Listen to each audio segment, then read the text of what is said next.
There is a moment, quiet, unremarkable to everyone watching, when something inside an empath breaks open, not breaks down, breaks open, like a seed that has been buried too long in the dark, held too tightly in the earth, and that finally cracks, because it has no other choice.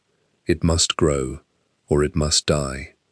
And for the first time in perhaps decades, the empath looks inward instead of outward, and says the words that change everything: "I choose me."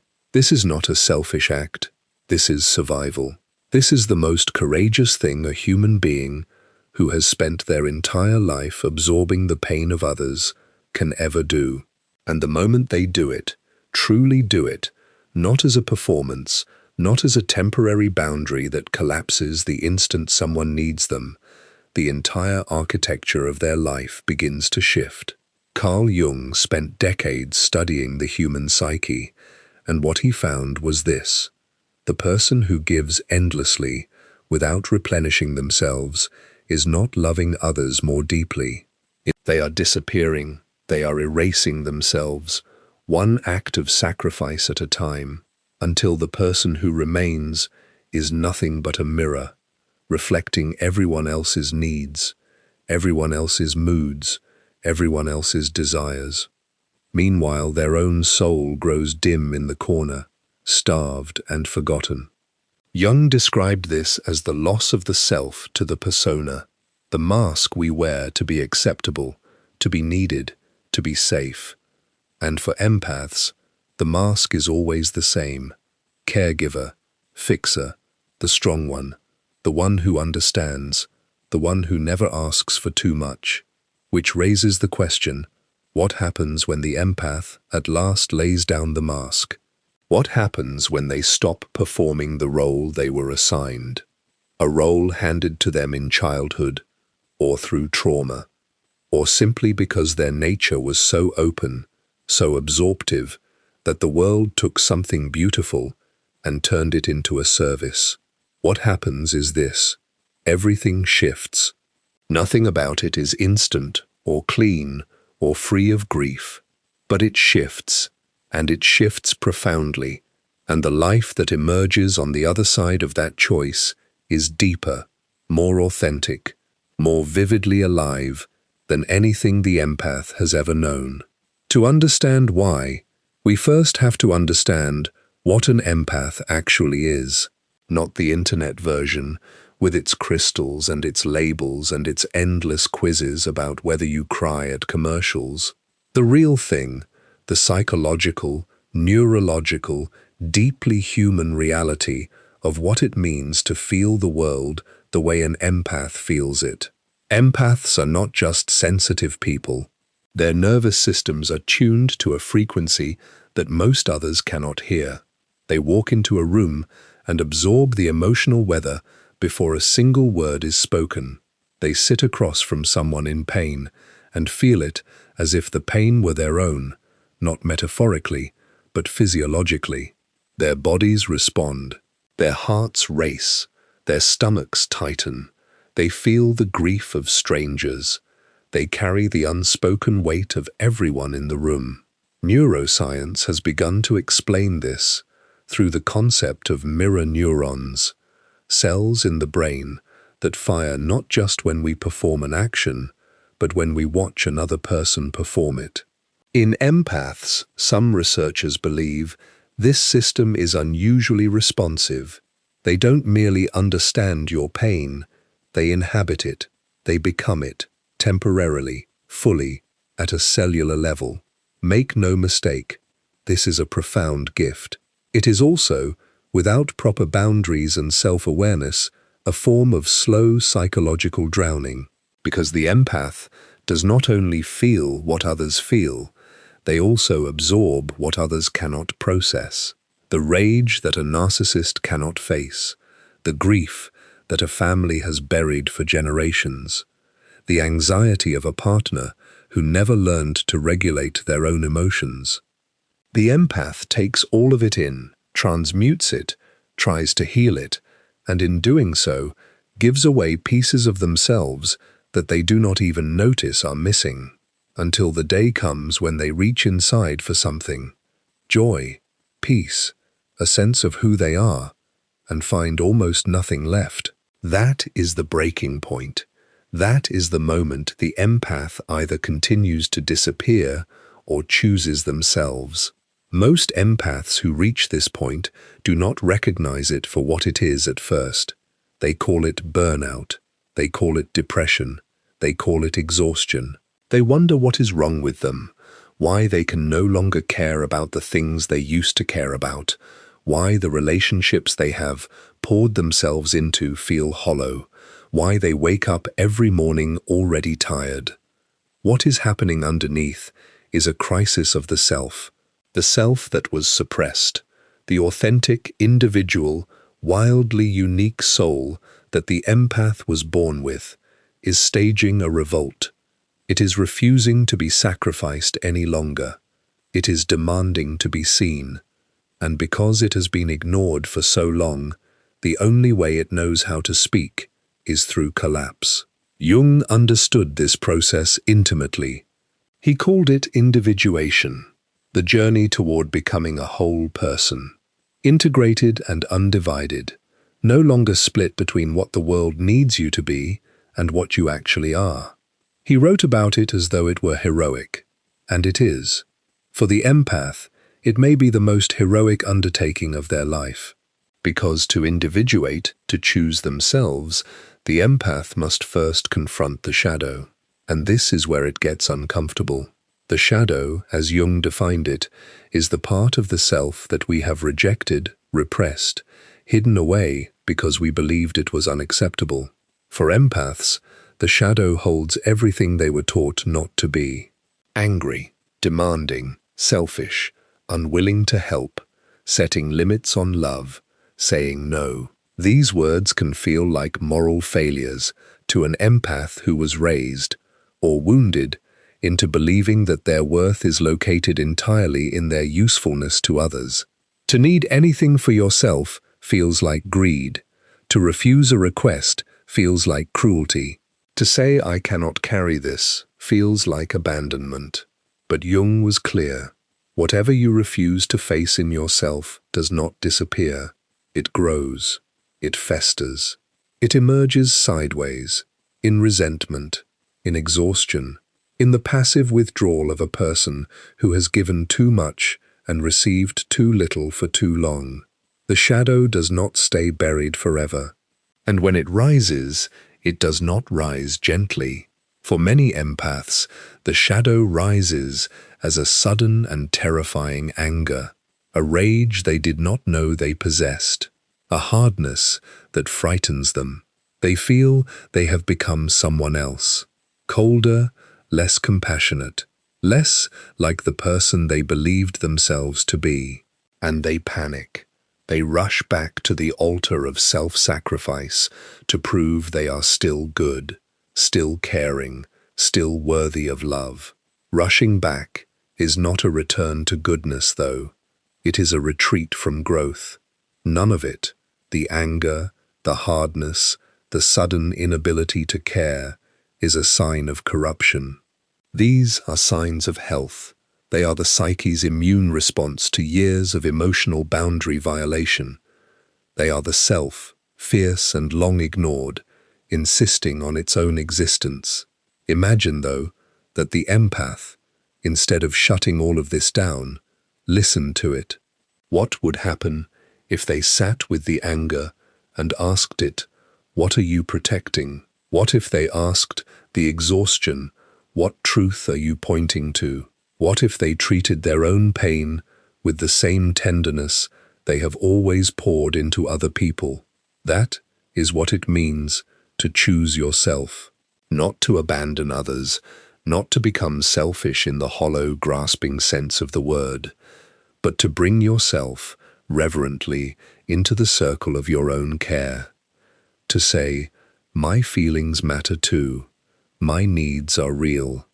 My soul deserves the same love I have been giving to the world." Read casually, no hard sell. If explorations like this one matter to you, subscribing helps the channel keep making them. Now, Here is what the shift looks like in real life. From the moment this shift takes hold, when an empath starts living from this truth, instead of merely agreeing with it in the abstract, everything changes. The first shift arrives in the body. Empaths who have been chronically overextending live in a state of low-grade physiological stress. Their nervous systems are constantly in a subtle form of fight or flight, bracing for the next need, the next emergency, the next call to give what they do not have. When they begin to choose themselves, this bracing starts to release. Slowly, unevenly, with setbacks, but it releases. The body remembers what it feels like to be safe, to rest, to exist without immediate purpose. Many empaths find this stage disorienting. They do not know how to exist without a task, without someone to help, without a problem to solve. The stillness feels wrong, unearned, like standing in a room after everyone has left and not knowing what to do with all that space. Gradually, though, in that space, something remarkable happens. They begin to meet themselves. Not the self that was shaped by other people's expectations, not the self that learned to be agreeable to survive. The original self, the curious, creative, wildly alive creature that existed before the world taught it to be useful above all else. The one who had preferences, desires, dreams that had nothing to do with fixing or healing or carrying anyone else. In Jung's telling, this experience borders on the mystical, not religious exactly, but full of genuine wonder. The discovery of one's own depth, one's own nature, the unmappable interior landscape of the true self, can feel like encountering something sacred. For empaths who have spent years in the depths of other people's souls, turning that depth toward themselves, at last often produces a kind of joy that has nothing to do with happiness in the ordinary sense. It is the joy of recognition, the joy of finally being seen by yourself. This is the second shift. The empath learns to trust their own perceptions again.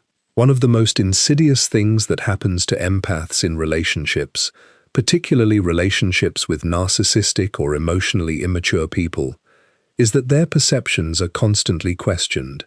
You're too sensitive. You're imagining things. That's not what I meant. Why do you always make everything about your feelings? Over time, the empath, who trusts other people's emotional reality so readily, begins to doubt their own. They dismiss what they feel. They override their intuition. They tell themselves they are overreacting, even when every cell in their body is screaming that something is wrong. Choosing themselves means reclaiming this internal authority. It means treating their own perceptions as data, valuable, trustworthy, worthy of attention, rather than as inconveniences to be managed or embarrassments to be explained away. Enormous consequences follow. An empath with access to their own perceptions is a formidable thing. They can feel what is true and what is performance. They can sense manipulation before it names itself. They can identify love that is genuine and love that is conditional. They become, in the truest sense, impossible to fool. Here the third great shift begins. The relationships around the empath change dramatically. Some people leave, not slowly, not gracefully, but often with hostility, with accusation, with the fury of someone who has lost their source of free emotional labor. The people who benefited most from the empath's inability to choose themselves will experience that choice as an act of aggression. They will call it selfishness. They will call it coldness.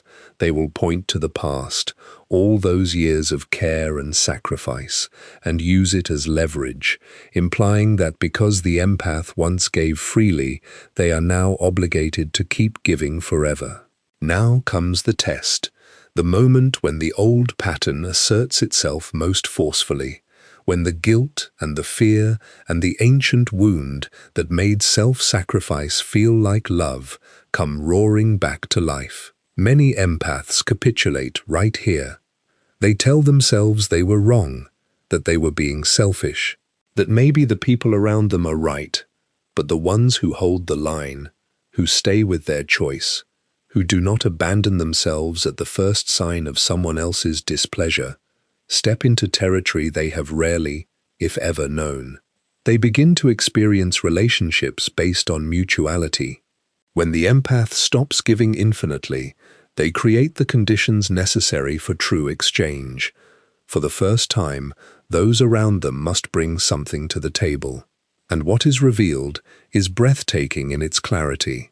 Some people rise to the occasion, and some people disappear. Both outcomes, as painful as the second one may be, are revelations. The people who rise, who meet the empath's choice with curiosity rather than contempt, who ask what they need rather than what happened to the old version who never needed anything, these are the relationships worth keeping. These are the connections that have real roots, that can weather seasons, that are capable of depth. And the people who disappear confirm exactly what the empath's body knew, but their mind refused to believe, that the relationship was not about them, it was about what they could provide. That clarity, however painfully it arrives, is not a loss.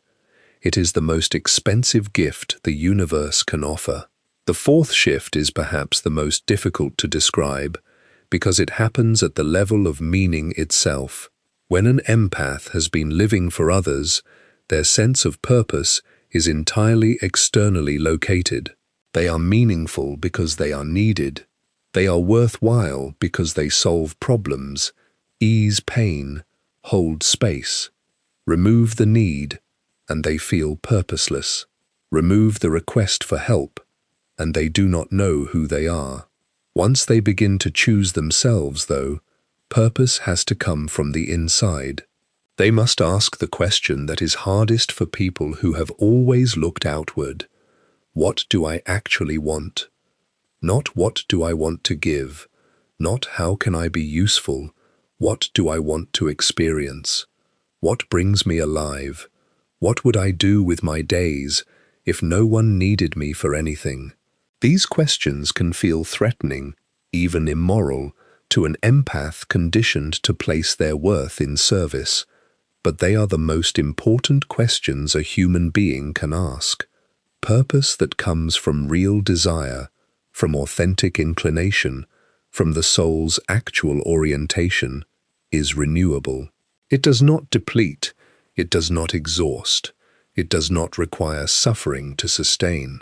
Jung's tradition has a name for this way of being: living from the self, the capital S self, the integrated whole of a person, rather than the small s self that is merely the ego's current project. When an empath starts to live from the self, they discover that their capacity to care for others does not diminish, it deepens. But it changes in character. It is no longer driven by fear, fear of being unloved, fear of being abandoned, fear of taking up too much space. It is driven by genuine compassion, which is another thing entirely. Genuine compassion can hold limits. It can say no with love. It can witness suffering without rushing to eliminate it. It can sit with someone in their pain without taking the pain into itself. It is grounded rather than porous, rooted rather than reactive. Meet the empath after the shift. Not colder, not more distant, more present, because they are no longer drowning while trying to save someone else. They are standing on solid ground, extending a hand. There is one more shift, a fifth, and it is the one that people around the empath feel most acutely, even if they cannot name it. The empath begins to take up space, not in the aggressive, territorial way of people who have always felt entitled to it. In the quiet, solid, undeniable way of a person who has decided they have a right to exist, fully, exactly as they are, without apology and without performance. They speak their truth in places where they once went silent. They take the last piece. They cancel plans when they need rest. They have opinions, preferences, limits, desires. They are present in rooms rather than merely available in them. And this simplest, most fundamental act of existing as a complete and self-respecting human being is what makes certain people deeply, irrationally uncomfortable. Not because the empath has done anything wrong, but because the empath taking up space means there is less room for others to expand into. The person who was once infinitely accommodating has become bounded, real, shaped, no longer a surface that reflects whatever you project onto it, but a distinct being with its own interior landscape. Such is the miracle, and such is the cost, of the empath choosing themselves. The miracle is an interior life that is wholly theirs, rich, complex, no longer hollowed out by the constant giving of what was not freely offered. The cost is the illusions that dissolve, the illusions about who truly loves them, about which relationships were real, about the identity they built on being needed. But Carl Jung understood that the most important human journey is always the one that goes inward, not inward in the sense of withdrawal, inward in the sense of homecoming. Empaths who choose themselves are not abandoning the world, they are, at last, able to meet it. Because you cannot give what you do not have, you cannot love someone from a place of depletion any more than you can water a garden from an empty well. When the empath chooses themselves, when they fill their own well, tend their own garden, honor their own soul, they discover that they have more to give than ever before, not because they give more, but because what they give now is real. It comes from fullness rather than fear, from abundance rather than obligation, from love that has first been directed inward and then, naturally, overflows. This is the shift. This is what it looks like when an empath finally chooses themselves. Not an ending, a beginning, not a closing off, an opening, not the death of compassion, the birth of something deeper, steady, solid, and quietly, indestructibly their own. And if you are listening to this, and you recognize yourself in these words, I want you to hear this. Maybe you know the weight of carrying everyone else, the exhaustion of an identity built on endless giving, the fear of what will remain when you finally stop. You are not broken. You are not selfish. You are not wrong for wanting something for yourself. You are a soul in the process of remembering its own worth. Which of these 5 shifts have you lived through, or which one are you standing at the edge of right now? Share it in the comments. Your words may reach the one person who needs them today. Remember this, the moment you choose yourself, truly choose yourself, not as an experiment, not as a retreat, but as a permanent and irreversible commitment to your own existence, everything shifts. Trust the shift. It knows where it is going. Like, comment, share,